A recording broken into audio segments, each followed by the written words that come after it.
Hello students, कैसे हैं आप सब। So I hope you all are fine and you should be fine. And तो फिर हम ये चैप्टर जो एनिमल किंगडम पढ़ रहे थे इसी को कंटिन्यू करेंगे। And I am really sorry, काफ़ी दिनों से मैंने वीडियो अपलोड नहीं की due to some reasons.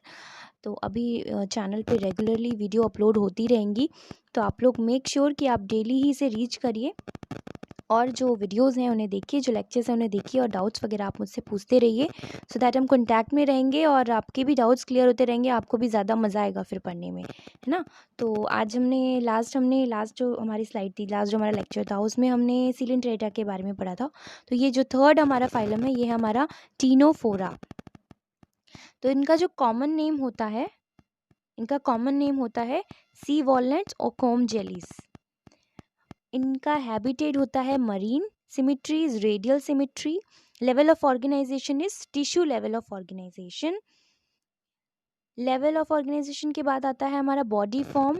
So body bears 8 external rows of ciliated comb plates which help in locomotion. तो वी ऑल नो एंड हमने पढ़ा भी होगा, या अगर नहीं भी जानते हैं आप तो मैं आपको इन्फॉर्मेशन के लिए बता रही हूँ कि जो सीलिया होती है, जैसे ये एक बॉडी है कोई भी सर्कुलर बॉडी, तो ये जो एक एक्सटर्नल ऐसे स्ट्रक्चर निकले हैं हेयर लाइक प्रोजेक्शंस जिसे हम कहते हैं, छोटे से होते हैं, ये हेयर जैसे निकले रहते हैं ऑर्गेनिज्म की बॉडी से, इन्हें हम सीलिया बोलते हैं। और ये जो सीलिया होती हैं इनका बेसिक जो वर्क होता है वो होता है लोकोमोशन में हेल्प कराना, और किसी भी सबस्ट्रेटम से जो हम कोई भी ऑर्गेनिज्म अटैच रहे तो फिर इन उसमें भी अटैचमेंट के लिए भी ये काफ़ी हेल्प करते हैं। तो इसमें भी लिखा है कि इनके 8 एक्सटर्नल रोज होते हैं सिलेटेड कॉम्प्लेट्स के, और हम ये इन लोकोमोशन में हेल्प करते हैं।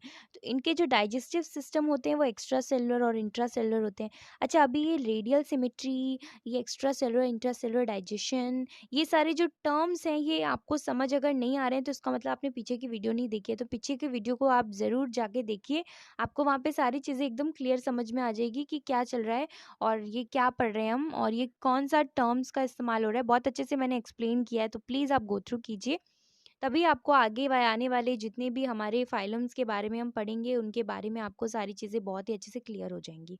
तो ये बहुत ज़रूरी है कि हम कोई बायो में जब हम कोई टर्म्स पढ़ते हैं तो उसके बारे में हमें क्लियरिटी बहुत ज़रूरी है, वरना फिर हमें समझ में ही नहीं आएगा कि हम एक्चुअली में पढ़ क्या रहे हैं, तो फिर बहुत ज़रूरी है। चलिए टॉपिक पे आते हैं। बायोल्यूमिनेंस एक बहुत इंपॉर्टेंट प्रॉपर्टी है जो टीनोफोरास शो करते हैं। तो इसमें देखिए डिफिनेशन में मैंने लिखा है कि the property of living organisms to emit light को एमिट करने के लिए जो लिविंग ऑर्गेनिजम्स की प्रॉपर्टी होती है उसको हम बायोल्यूमिनेंस कहते हैं। सो बायोल्यूमिनेंस एक प्रॉपर्टी है जिससे कोई भी ऑर्गेनिज्म लाइट शो कर सकता है। ये बहुत ही यूनिक प्रॉपर्टी है जो टीनोफोरा शो करता है। तो इसीलिए आप ये बात का ध्यान रखिए कि टीनोफोरा जो है वो बायोल्यूमिनेंस प्रॉपर्टी शो करते हैं। नेक्स्ट हमारा सेक्सुअल बिहेवियर होता है। Sexes are not separate and sexual reproduction they show. तो इनमें सेक्सुअल रिप्रोडक्शन होता है एंड मेक श्योर कि इनके सेक्सेस सेपरेट नहीं होते हैं। फिर भी मैं आपको बोलूँगी कि इसके जो मेन टर्म्स हैं वो बायोल्यूमिनेंस प्रॉपर्टी इसकी ये बहुत ज़रूरी, बहुत ही मोस्ट इम्पॉर्टेंट है, इसको आप याद रखिए। इनका फर्टिलाइजेशन होता है एक्सटर्नल एंड इनका डेवलपमेंट होता है इनडायरेक्ट डेवलपमेंट, डायरेक्ट डेवलपमेंट भी आपको मैंने बताया हुआ है। एंड फर्टिलाइजेशन इज एक्सटर्नल, वो भी आपको पता होना चाहिए कि एक्सटर्नल फर्टिलाइजेशन क्या होता है, मतलब बॉडी के अंदर नहीं डेवलपमेंट हो रहा है इनका फर्टिलाइजेशन, मतलब जो गैमेट्स हैं वो बॉडी के अंदर नहीं मेट हो रहे हैं, वो बॉडी के बाहर मेट हो रहा है। उसका जो सबसे बेस्ट एग्जाम्पल है वो हमेशा फ्रॉग का हम लोग देते हैं, क्योंकि फ्रॉग में जो स्पर्म्स और एग्स होते हैं वो वाटर में ही बेसिकली फर्टिलाइज होते हैं। तो ये एक टाइप का एक्सटर्नल फर्टिलाइजेशन होता है।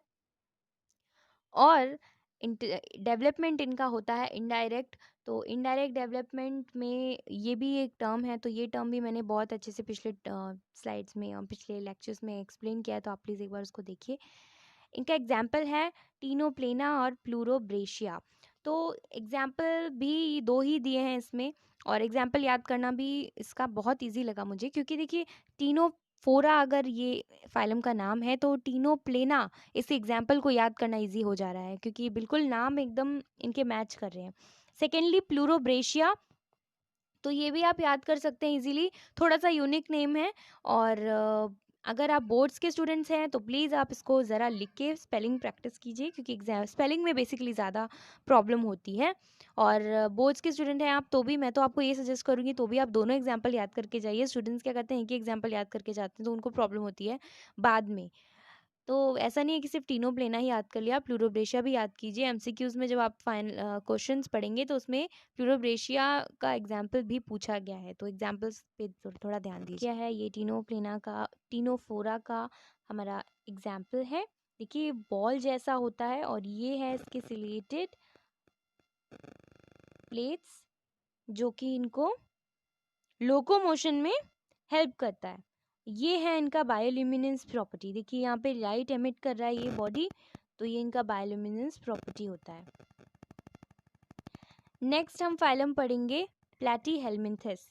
प्लैटीहेल्मिन्थस भी बहुत ही इंटरेस्टिंग सा फाइलम है और ये इनका जो नाम होता है वो नाम ही इटसेल्फ बहुत ही इंटरेस्टिंग है। तो कॉमन नेम इनको हम कॉमनली फ्लैटवर्म्स बोलते हैं।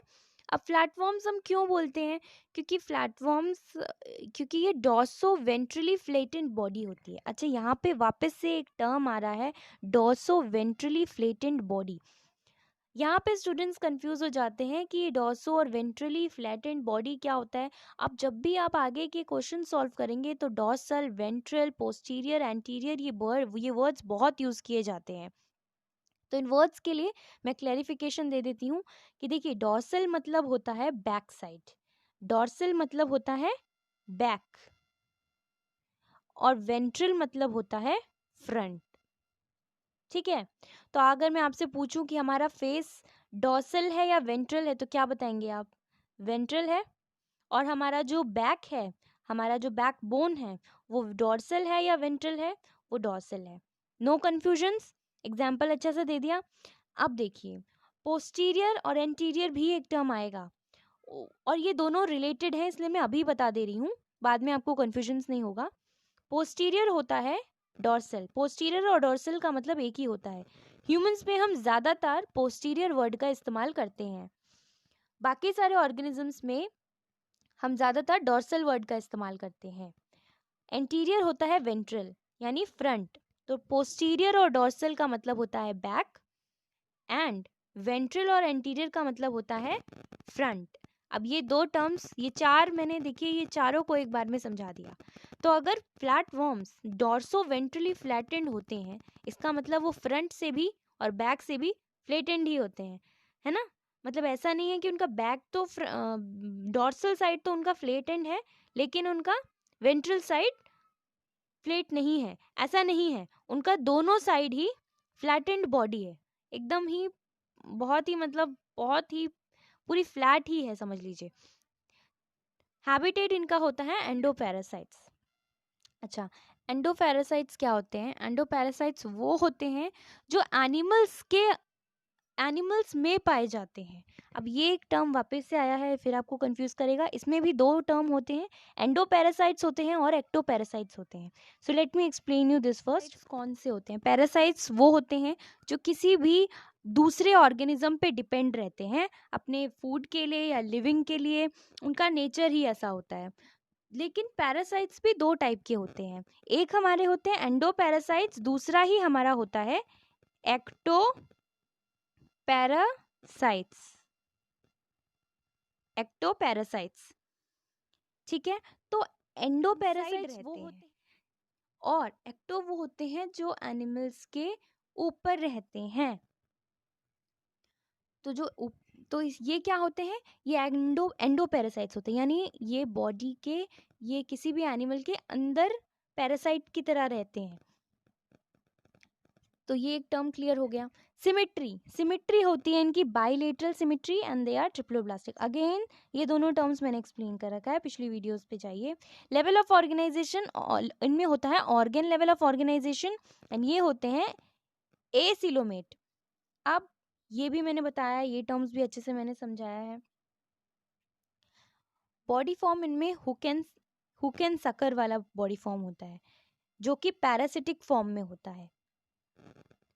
Mode of nutrition absorbs nutrition from host body surface, यानी इनको न्यूट्रिशन कहाँ से मिल रहा है? इनको न्यूट्रिशन मिल रहा है, ये अपने होस्ट के बॉडी सरफेस से ही खाने को अब्जॉर्ब करते हैं।